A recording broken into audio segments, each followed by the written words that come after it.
Friends, BEd classes में आपका फिर से स्वागत।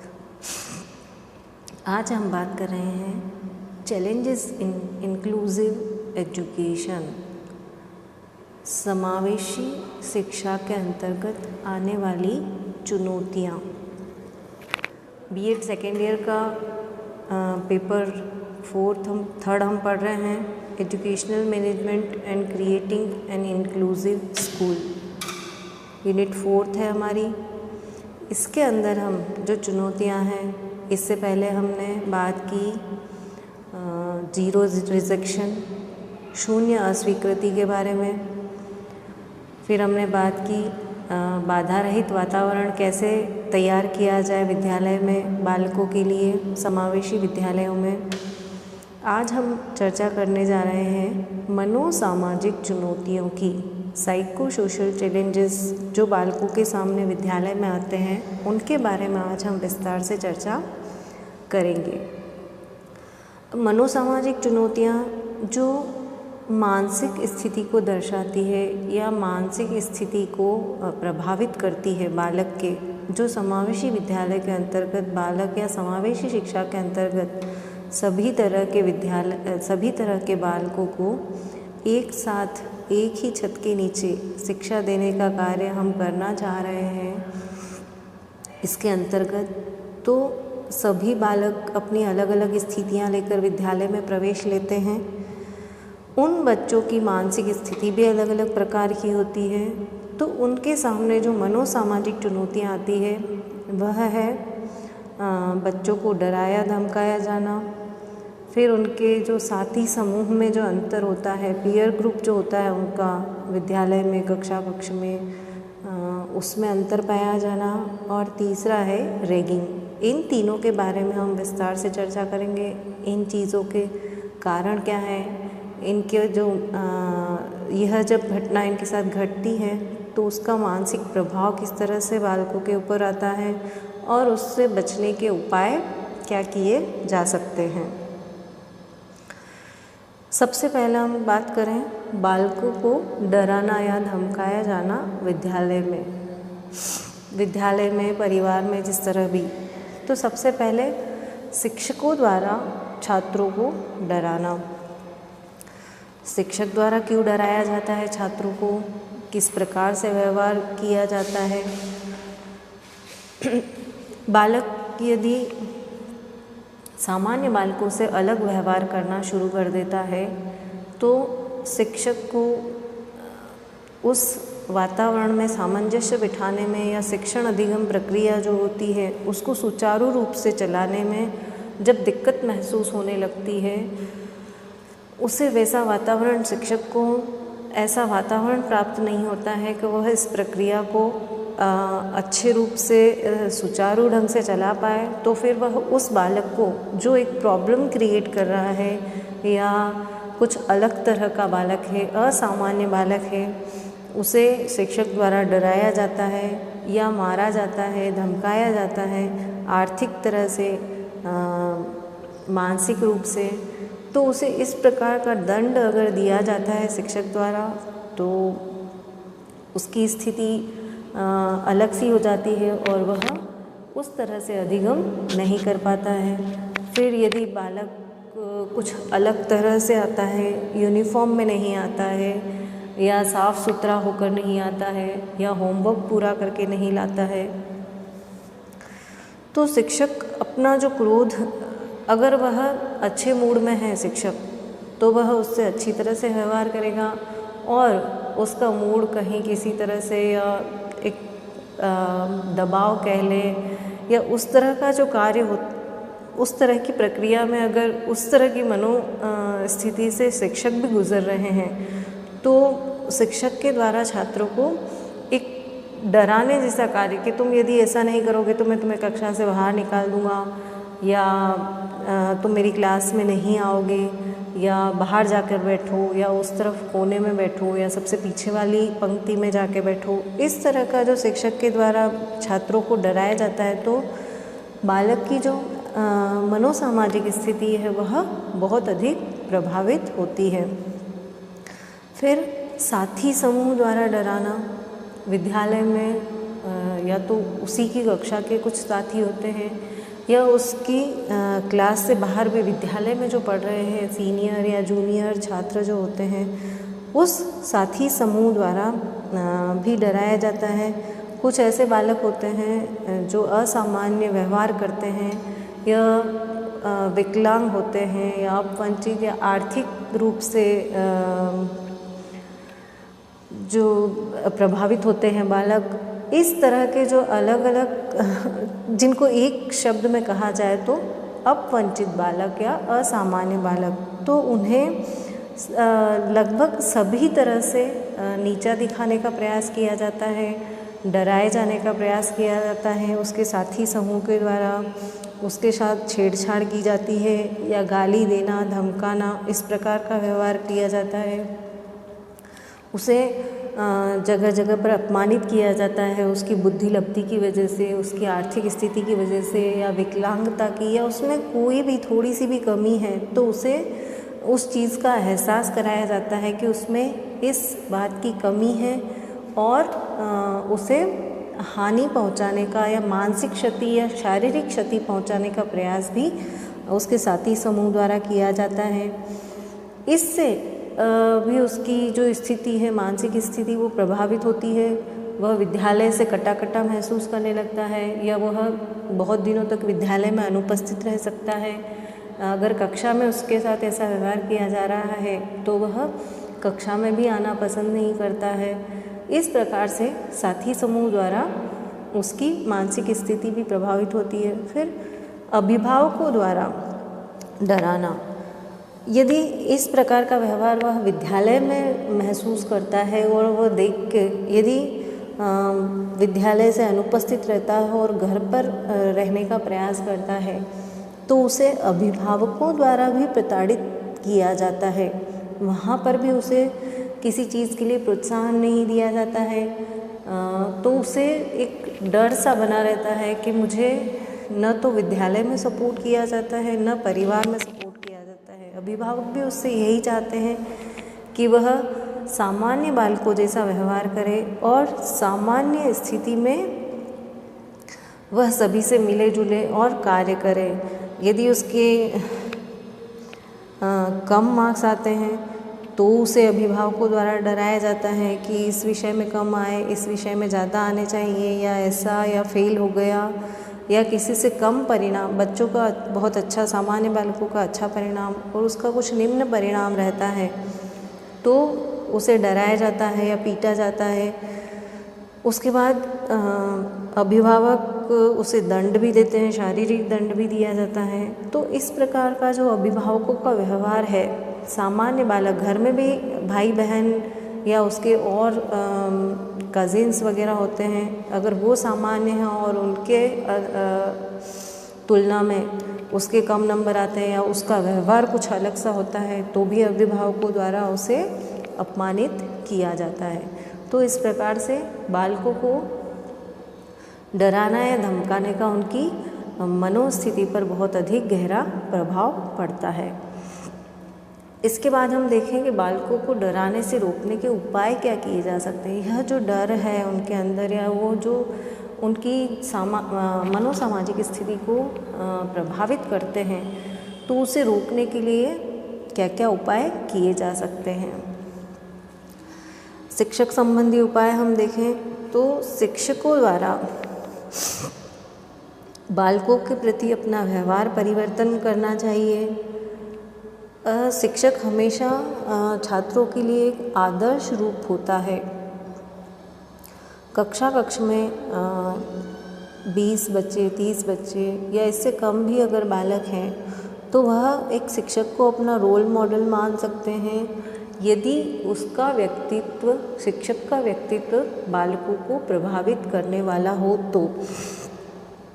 तो एक शिक्षक को हमेशा यह प्रयास करना चाहिए कि वह अपना एक संतुलित व्यवहार रखे जिससे कि बालक उसे एक आदर्श रूप में ले और उस रूप को अपनाने का प्रयास करें। यदि वह अपने में वह रूप देखेंगे शिक्षक का तो वह शिक्षक की बात मानेंगे और उसका अनुसरण भी करेंगे। तो सबसे पहला प्रयास शिक्षक द्वारा ही किया जाना चाहिए कि वह अपना एक आदर्श रूप, आदर्श व्यवहार बच्चों के सामने प्रस्तुत करें।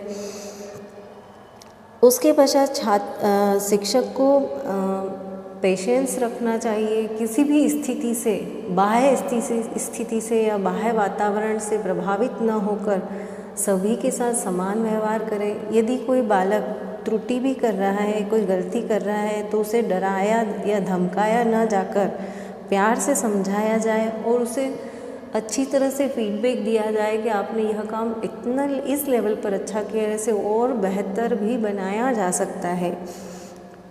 तो उसे फीडबैक देने का कार्य है वह छात्र के शिक्षक को करना चाहिए। उसे हमेशा दंडित नहीं करना चाहिए। बालक को किसी भी तरह से, न मानसिक रूप से, आर्थिक रूप से, शारीरिक रूप से, तीनों ही रूप से दंड दिया जाना बालक के लिए नकारात्मक प्रभाव का कार्य करता है। दंड के स्थान पर उसे फीडबैक दिया जा सकता है कि आप इस तरह से कार्य करो। और कोई कमतर भी है, अगर मूल्यांकन में उसके कम नंबर भी आते हैं तो उसे अन्य लोगों का उदाहरण देकर या ऐसी कहानियाँ सुनाकर उसे मोटिवेट किया जाए ताकि वह भी आगे आने का प्रयास कर पाए। दूसरे बालकों को पुरस्कार अगर दिया जाता है तो जो पिछड़ा बालक है वह भी आगे आने का प्रयास करता है कि मुझे भी कभी पुरस्कार प्राप्त होगा। तो दंड की बजाय जो पुरस्कार वाला जो प्रक्रिया है वो उसे फीडबैक या मोटिवेशन शिक्षक को शिक्षक द्वारा अपनाया जाना चाहिए। यदि शिक्षक द्वारा ये भी प्रयास किया जा सकता है कि छात्र यदि कोई गलत काम कर भी रहा है तो उसे कक्षा में सभी छात्रों के सामने, उसके पीयर ग्रुप के सामने अपमानित न किया जाकर या उसकी गलती सभी के सामने न बताई जाकर अकेले बुलाकर उस गलती को सुधार करने के लिए प्रयास किया जाना चाहिए। तो वह अधिक तत्परता के साथ उस गलती को सुधारने का प्रयास बालक करेगा। इस प्रकार से शिक्षक संबंधी उपाय किए जा सकते हैं। सबसे पहले शिक्षक के बारे में मैं यही करूँगी कि शिक्षक यदि अपने व्यवहार में उचित परिवर्तन, अपेक्षा अनुसार परिवर्तन कर ले तो छात्र के व्यवहार में उस अपेक्षा अनुसार परिवर्तन अपने आप ही आ जाता है। यह हुई शिक्षक संबंधी उपायों की बात। उसके बाद हम बात करें साथी समूह संबंधी उपाय। जो साथी समूह का व्यवहार उसे प्रभावित करता है उसके संबंध में जो उपाय किए जाने चाहिए वह है, सभी छात्र अलग अलग तरह के होते हैं, उनकी सभी स्थितियां अलग अलग तरह की होती हैं। उनकी सामाजिक स्थिति, आर्थिक स्थिति, शारीरिक स्थिति, मनोसामाजिक स्थिति, ज्ञान की स्थिति, तो यह सभी बालकों में समान रूप से नहीं पाई जाती है। सभी बालक सामान्य नहीं हो पाते हैं। तो छात्रों को यह समझाया जाए कक्षा में कि सभी एक रहकर मिलकर कार्य करेंगे, उन्हें एकता का पाठ पढ़ाया जाए और इस प्रकार का व्यवहार उनके साथ किया जाए तो वह सभी बालकों को साथ में लेकर चलने का प्रयास करेंगे। बालकों को ये भी समझाया जा सकता है कि वह अपने जो उनकी जो योग्यता है उसका प्रदर्शन न कर उस योग्यता का उचित रूप से इस्तेमाल करके सभी बालकों को अपने जो स्तर है, ज्ञान का स्तर है, उसे बढ़ाने में यदि वह सहायता करते हैं तो वह सभी के कार्य आएगा। छात्रों को यह भी बताया जाना चाहिए विद्यालय में कि इस तरह के अगर वंचित, विकलांग या असामान्य बालक हैं तो हमेशा उसकी सहायता करनी चाहिए, उसका मजाक नहीं उड़ाया जाना चाहिए। कक्षा में हीन भावना उत्पन्न नहीं हो, शिक्षक को भी ऐसी बात नहीं करनी चाहिए कि कक्षा में साथियों के अंदर या जो छात्र हैं उनके अंदर हीन भावना का विकास हो। यदि शिक्षक भेदभाव करेंगे तो छात्र अपने आप ही अपने साथियों के साथ या अपने कक्षा के जो छात्र हैं उनके साथ भेदभाव करना शुरू कर देते हैं। कक्षा में फिर प्रजातांत्रिक वातावरण की स्थिति होनी चाहिए, सभी को बोलने का अधिकार होना चाहिए, सभी को अपनी योग्यता दिखाने के अवसर शिक्षक द्वारा मिलने चाहिए। इस प्रकार साथी समूह संबंधी उपाय किए जा सकते हैं। फिर अभिभावक संबंधी उपाय में अभिभावकों को चाहिए कि वह यदि उनका बालक, उनका बच्चा किसी ऐसी स्थिति से गुजर रहा है जो असामान्य स्थिति है, अपवंचित बालक है या, तो अभिभावकों को चाहिए कि वे उनके उस संबंध में जो बाल अधिकार है या सामान्य बालक भी हो, तो सबसे पहले अभिभावकों को बाल अधिकारों के विषय में जानकारी होनी चाहिए कि उसे किस किस तरह के अधिकार प्राप्त हैं। उसके पश्चात अभिभावकों को अपना कर्तव्य समझना चाहिए कि बालकों की सारी स्थितियाँ एक समान नहीं होती है। बालक जब जन्म लेता है तो वह बहुत सारी कमियों के साथ पैदा होता है, वह कुछ सीख कर नहीं आता। हम जैसे कहते हैं कि बालक जन्म लेता है तो एक मिट्टी के लोंदे के समान होता है जिसे हम आकार देने का प्रयास करते हैं। तो अभिभावक चाहे तो उसे किसी भी तरह का आकार दिया जा सकता है। अगर बालक में कोई कमी भी है तो उस कमी को ढककर उसमें जो अच्छाई है उसे ऊपर ले जाने का प्रयास करे तो वह उस बालक की कमी को छिपा सकते हैं, या उसे उस कमी को उसका हथियार भी बनाया जा सकता है कि वह उस कमी के साथ ही अपना बेहतर प्रदर्शन दे पाए।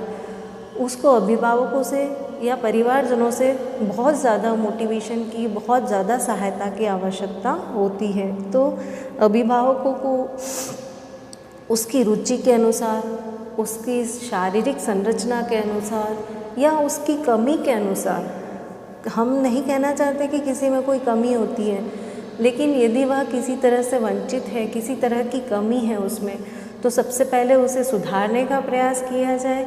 और यदि वह ऐसी है जिसे सुधारा नहीं जा सकता तो उस बालक की रुचि के अनुसार उसे पाठ्यक्रम चुनने में सहायता कर सके, विषय को चुनने में सहायता कर सके, उसे इस तरह से डायरेक्शन दिया जाए, उस दिशा में ले जाया जाए जहाँ वह अपना बेहतर प्रदर्शन दे सकता है। तो सबसे अधिक जो सहयोग कर सकते हैं तो वह अभिभावक और परिवार के लोग ही होते हैं जो बालकों को सहायता प्रदान करवा सकते हैं।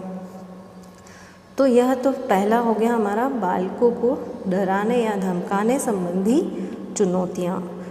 उसके बाद हम सेकंड देखें तो साथी समूह में अंतर।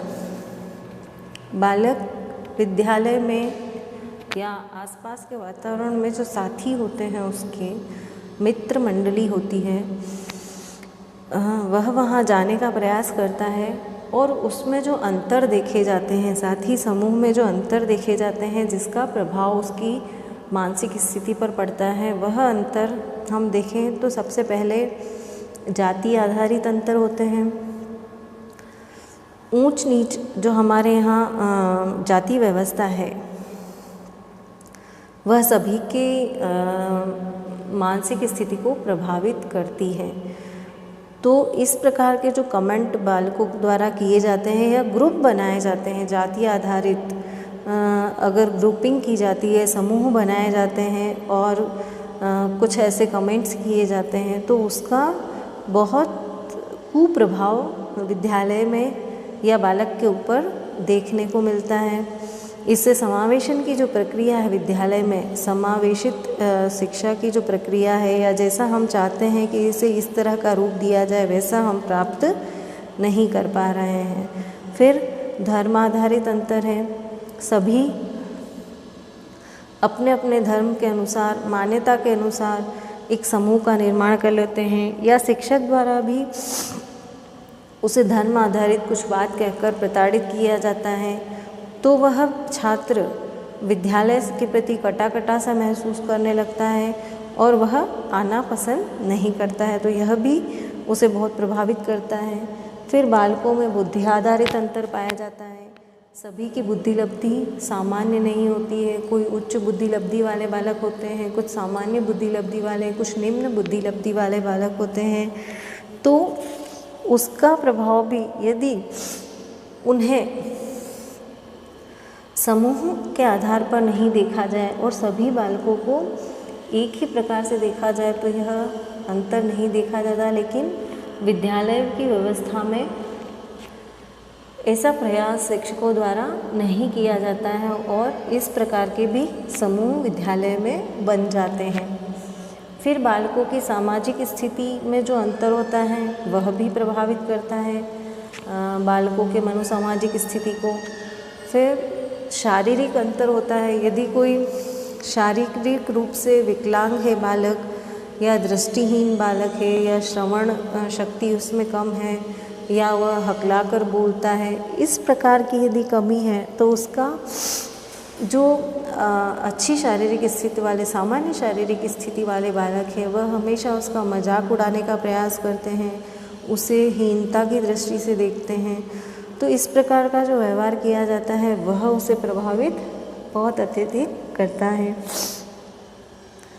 इसके पश्चात पारिवारिक स्थिति में अंतर होता है। सभी की पारिवारिक स्थिति एक जैसी नहीं होते हैं। बालकों के घर में कोई प्रॉब्लम होती है, परिवार में कोई परेशानी होती है तो उसका सीधा सीधा प्रभाव बालक के स्थिति पर पड़ता है। क्योंकि कोई उच्च पारिवारिक स्थिति से बालक आता है, कोई निम्न पारिवारिक स्थिति से बालक आता है। कोई परिवार ऐसा होता है जहाँ गाली गलौज से बात की जाती है, कोई परिवार सभ्य होता है।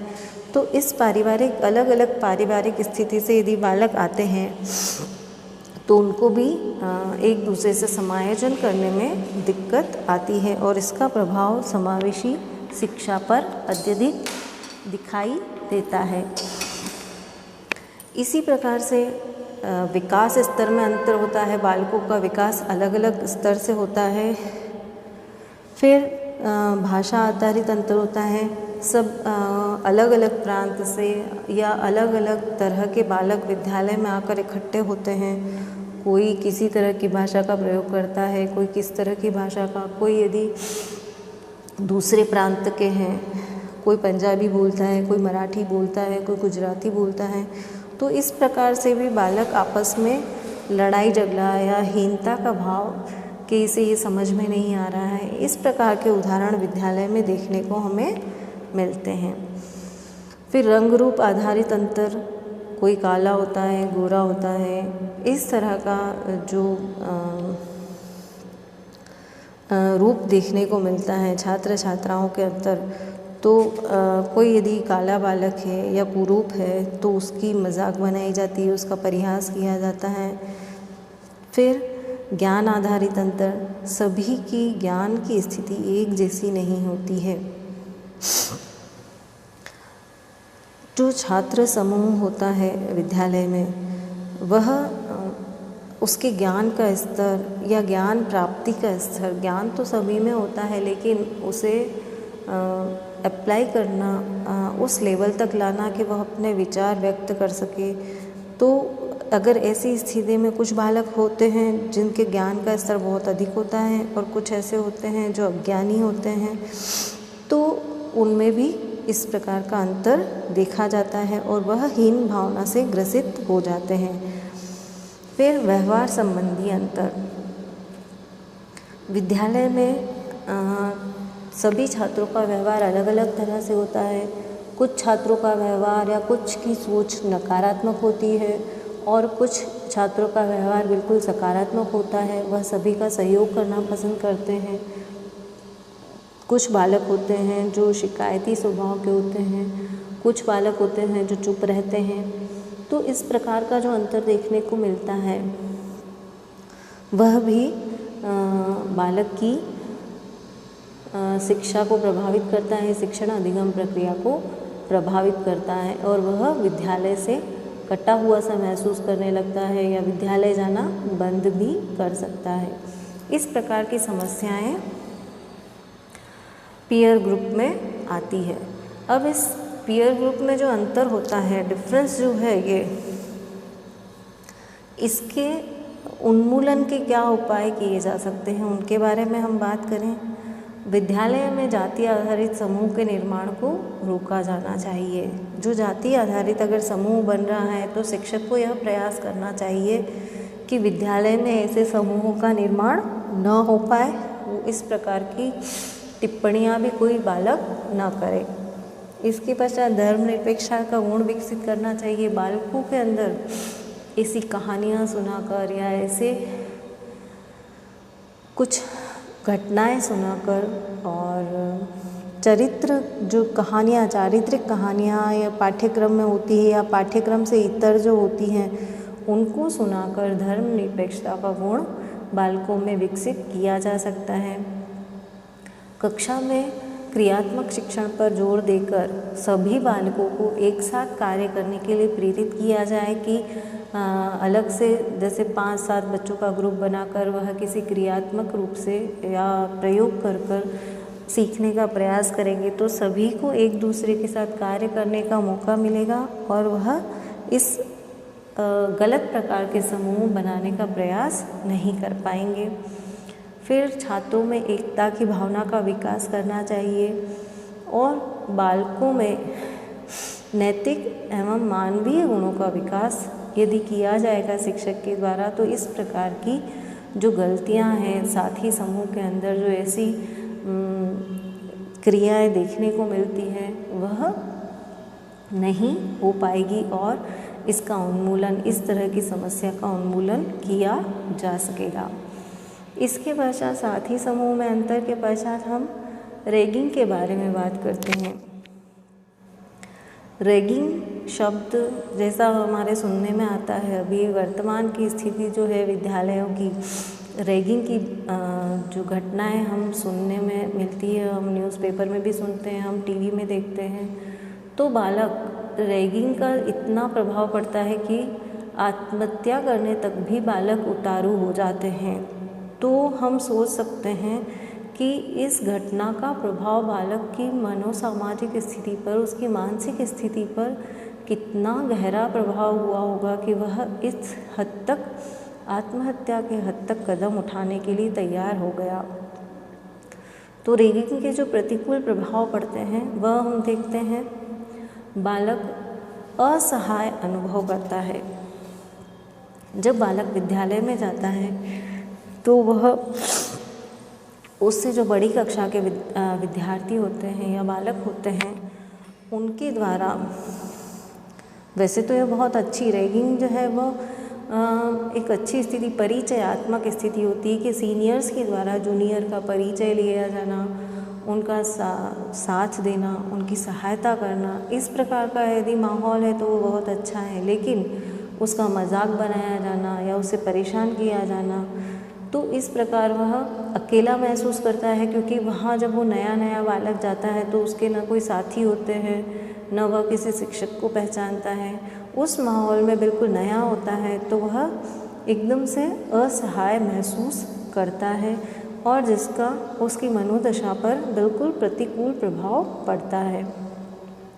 उसे सीनियर्स के द्वारा अपमानित किया जाता है। उसकी किसी भी स्थिति को लेकर, शारीरिक स्थिति को लेकर, उसकी बुद्धि लब्धि के आधार पर, आर्थिक स्थिति के आधार पर, उसकी वेशभूषा के आधार पर, उसकी भाषा के आधार पर उसे अपमानित किया जाता है और वह बहुत ही अधिक प्रभावित करता है उसकी मानसिक स्थिति पर। और समावेशी शिक्षा को भी यह बहुत ज़्यादा प्रभावित करता है।